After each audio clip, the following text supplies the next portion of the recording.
Hello అందరికీ. మళ్ళీ food lovers కోసం ఒక కొత్త రెసిపీతో వచ్చాను. అదేంటంటే స్ట్రీట్ స్టైల్ ఎగ్ మంచూరియా. దీనికోసం ముందుగా పెప్పర్ పౌడర్ని ఇంకా సాల్ట్ని ఒక బౌల్లో వేసుకోవాలి. ఆ తర్వాత 3 ఎగ్స్ని బ్రేక్ చేసుకొని ఆమ్లెట్ కోసం లిక్విడ్ ఎలా ప్రిపేర్ చేసుకుంటామో అలా మనము ఈ ఎగ్స్ అన్నిటిని మంచిగా మిక్స్ చేసుకోవాలి పెప్పర్ అండ్ సాల్ట్తో. ఇప్పుడు ఈ లిక్విడ్ని మనము బాయిల్ చేసుకుంటాము డబుల్ బాయిలింగ్ మెథడ్లో. దానికోసం నేను దీన్ని స్టీమర్లో పెట్టి బాయిల్ చేస్తున్నాను. మనం నైఫ్ పెట్టి కనుక కుచ్చితే కనుక మనకి ఎటువంటి లిక్విడ్ అనేది అంటుకోకపోతే అది బాయిల్ అయినట్టేనండి. ఇప్పుడు ఇంకొక బౌల్లో 2 స్పూన్స్ కార్న్ఫ్లోర్ ఇంకా 4 స్పూన్స్ మైదా వేసి దాంట్లో కొద్దిగా సాల్ట్, గరం మసాలా, కారం, జీలకర్ర పొడి, ధనియా పౌడర్ అన్నీ వేసి వాటర్తో మిక్స్ చేసుకోవాలి.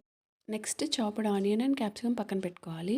ఇప్పుడు కుక్ చేసుకున్న ఎగ్ ఆమ్లెట్ని బౌల్ నుంచి సపరేట్ చేసుకొని ముక్కలుగా కట్ చేసుకొని ఆ ముక్కల్ని మనము మైదా పిండి అండ్ కార్న్ఫ్లోర్ కలుపుకున్న పిండిలో డిప్ చేసుకొని దాన్ని ఆయిల్లో డీప్ ఫ్రై చేసుకోవాలి.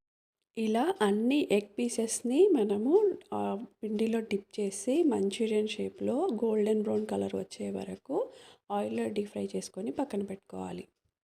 ఇప్పుడు టాసింగ్ కోసం ఒక ప్యాన్లో ఆయిల్ హీట్ చేసుకొని పచ్చిమిర్చి, క్యాప్సికమ్, ఆనియన్ ఇంకా చాప్డ్ వెల్లుల్లి రెబ్బలు కూడా వేసి మంచిగా ఫ్రై చేసుకోవాలి హై ఫ్లేమ్ మీద.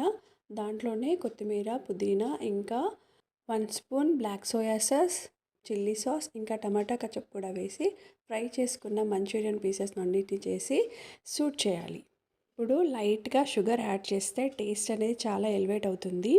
అంతే అండి, hot egg manchurian ready. Recipe నచ్చితే లైక్ చేయండి, మీ ఫ్రెండ్స్కి షేర్ చేయండి. ఇంకా ఇలాంటి టేస్టీ రెసిపీస్ కోసం సబ్స్క్రైబ్ చేయండి. Thank you.